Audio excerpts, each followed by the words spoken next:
and Oddworld.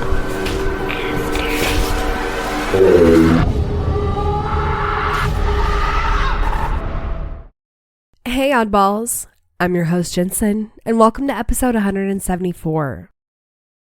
I hope you guys are enjoying Spooky Month because it is sadly almost over. Unless you're like me and the spookiness it never stops. Just because 1 month is dedicated to spookiness doesn't mean you can't have it year round. Anyhow, we are going to jump back into the How to Be a Psychic book. So here we go. It's Lesson time. Today's psychic lesson is anchor your connection. You can give yourself a mental or physical anchor while you are relaxed and connected to your belief. Put your thumb and forefinger together and squeeze lightly. As you do this, you may suggest to yourself that whenever you repeat this action, you will feel connected to your belief. The level of connection will always be the focus level, which is positive and aware. In other words, if you are driving a car, you will always be alert and awake when you trigger your anchor. The same effect can be obtained if you use a verbal anchor. A verbal anchor may be a specific word as simple as believe. Other types of anchors may be auditory, a specific sound, olfactory, a certain smell, or mental, the memory of a particular smell. It can even be a positive feeling you get when you are in a special place. An anchor is a neurolinguistic programming, NLP, word for the process of recalling and experiencing a suggestion given while in a relaxed, altered state of focus. A touch or keyword is introduced and practiced so that when it is used after the trance state has ended, the same result will be experienced again. NLP anchoring techniques can bring about positive changes by installing new positive mental images in the unconscious mind. An anchor is a way to instantly experience a positive connection to your belief.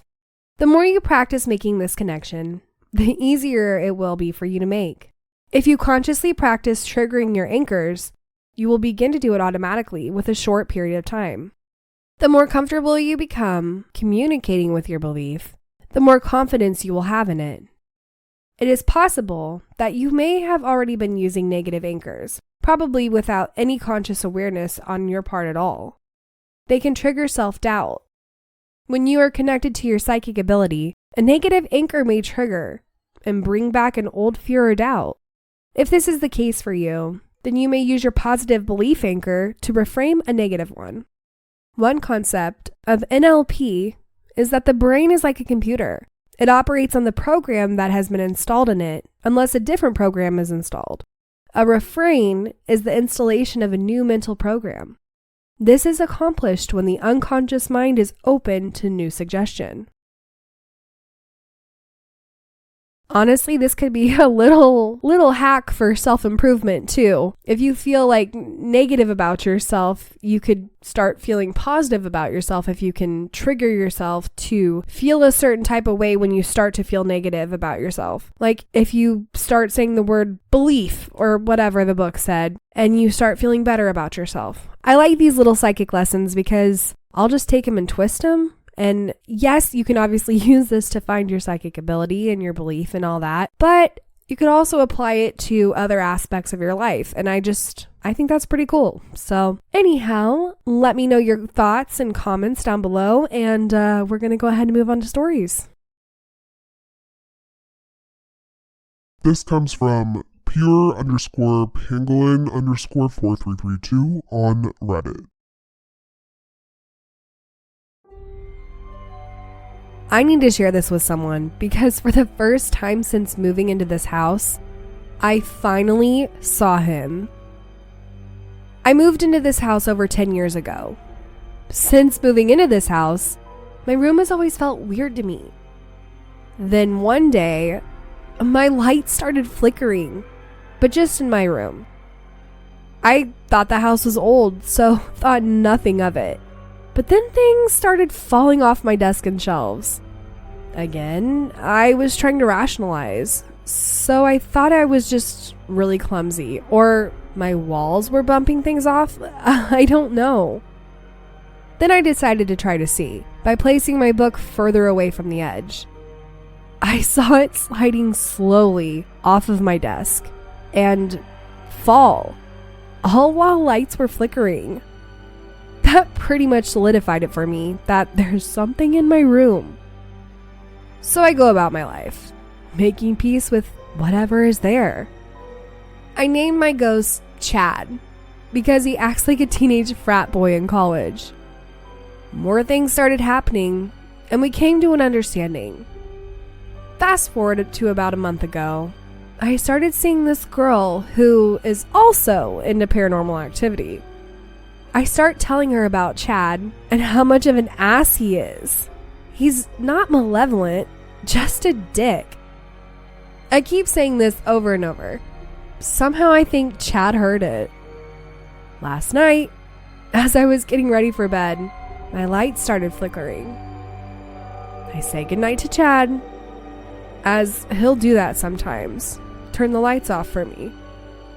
But this time he doesn't. So I turn off my lights and start scrolling on TikTok. As I'm doom scrolling, I get really cold. This is normal as the vents are all routed to my room, but the AC is off. I peek over my phone and look to my closet. I see a tall, dark figure leave and walk to the edge of my bed. I'm not paralyzed, nor was I scared, so it couldn't have been the Hat Man. It leaned down and revealed a face with his eyes closed, not smiling or anything, just a blank expression. I immediately turned on my flashlight and he's gone. I ended up falling asleep with it on. It left me wondering, was that Chad? I don't know what this means. He's never shown up in my room physically. I'm afraid that what I saw was not him, or it was something mimicking him. If it's something malicious, how can I get rid of it safely? Binding it or something? Banishing? I'm worried that the longer it's here, the worse it's gonna get for me. It's the Chad.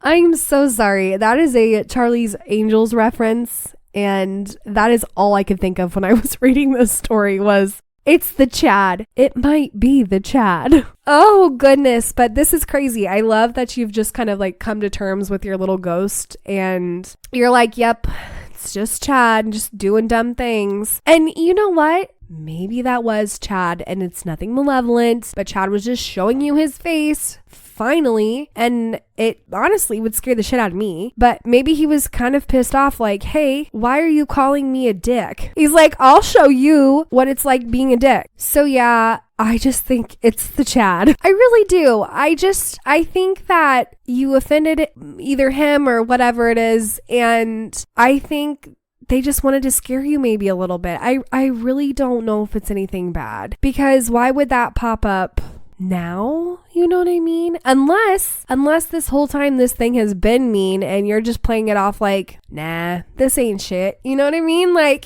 I just think it's your little ghost Chad. I think he was upset and he didn't like you calling him a dick, and he decided to scare the shit out of you for a second. But it's interesting that he kept his eyes closed, so it makes me wonder what the hell that means. But I don't know. I really find this one interesting, and it's spooky, and I freaking love that you kind of in a sense have a ghost friend and they just do things in your room, and it's almost literally like having a roommate. And I mean, that's kind of what it's like to live in a haunted house, unless it's actually like doing spooky things. But the fact that you're just like, yeah, you're just moving stuff around, that's, the lights are flickering, it's just Chad, that's fine, no big deal. That's top notch right there. I love that. But anyhow, if any of you guys have any comments or ideas as to what this could be, let me know in the comments, and let's go ahead and move on to the next story. This comes from No-Poetry 2826 on Reddit.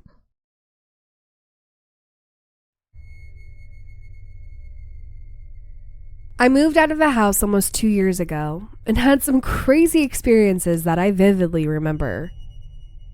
One year, My friend and I were home alone watching videos on my couch. Neither of us were talking, and we were genuinely just paying attention to the video. The couch was some feet away from the stairs, leading to the second floor, facing away. I had heard footsteps from the stairs, but I brushed it off because I had 2 dogs that were usually hanging around that area of the house. But the thing that happened that genuinely scared me, to this day, was less than a minute after hearing that, I heard a deep voice say, "Hello?" as if they were asking for somebody. Typically, I would have played this off as a video we were playing, or just imagining things. However, it was distinctly coming from behind me. My friend and I both looked at each other wide-eyed, and without saying anything, grabbed my dogs and ran outside, actively dialing the police. Luckily, my mom came home before we actually called, but I have zero explanation for how that could have happened. A similar story. I lived on the second floor and often played on my computer. I left my door open while being home alone, so my dogs could come in and out as they pleased. One day, while I was home alone, my dog would not stop barking, no matter what. I went to get up to see what he was barking at, and at the end of the upstairs hallway, I heard that exact voice, sternly and quietly, yell what sounded like my dog's name, in which he immediately stopped. I called that same friend, which I had experienced the first thing with, and we told his mom, and she was genuinely concerned and advised me to shut and lock my door, and to have a code word in case I was in danger. She wanted me to stay on the phone. I'm not sure how to explain any of these, but I always consistently had nightmares about that hallway on several occasions. There were a couple other experiences I had in that house, but these 2 were the most unexplainable to me, especially with the voice sounding the same. Yeah, that would make me crap my pants, for sure. I don't like that. Especially if your back is turned away from the noise and then you hear it behind you. It gives me chills. Ooh, it's giving me some chills. I mean, I can't ever say that I've heard just like a singular voice and be so clear about something. And the fact that he yelled at your dog, it kind of pisses me off a little bit. But also, I get that it's telling your dog basically to be quiet without saying be quiet. It's just yelling its name so the dog will be quiet. But hello, why gotta be mean to the dog? And also, why do you have to say anything at all? I mean, maybe the spirit just figured out they're dead, or, oh my God, maybe it's another the others scenario where this ghost just figured out that there are people in the house. And yeah, you know, the more of these that I read, the more I realize that there are a lot of haunted locations and homes and things all across the globe. All across the globe, there are so many freaking haunted places, and it's either haunted places or like just like in an experience real quick somewhere and it never happened again. It's crazy. But in this scenario, it kind of helps in a weird way validate that something was there, just because if the dog is continuously barking at something and then you don't see anything and you hear your dog's name and your dog stopped, I have chills on my spine so bad. Like all down my freaking back. Ooh, I hate it. I hate it. I love it, but I hate it. I mean, I guess it's good that you don't live there anymore, but now I need to know what the current residents are living like, and hopefully nothing's happening. And also, I really need to hear the rest of any of the stories, because while this is crazy, like what else happened? Now I need to know. I need to know. But anyhow, if any of you have any comments for this story, let me know below. If you have a story like either story today or any paranormal story in general, head on over to my website and submit it. I hope you enjoyed today's episode. And well, it's an odd world after all. Oddballs, thank you for listening. And if you enjoyed today's episode, don't forget to leave 5 stars or thumbs up on whatever podcast platform you listen on. If you have any comments for this episode, comment below or head over to Instagram and comment on this episode's preview. To submit a story or for more information, go to itsanoddworldafterall.com.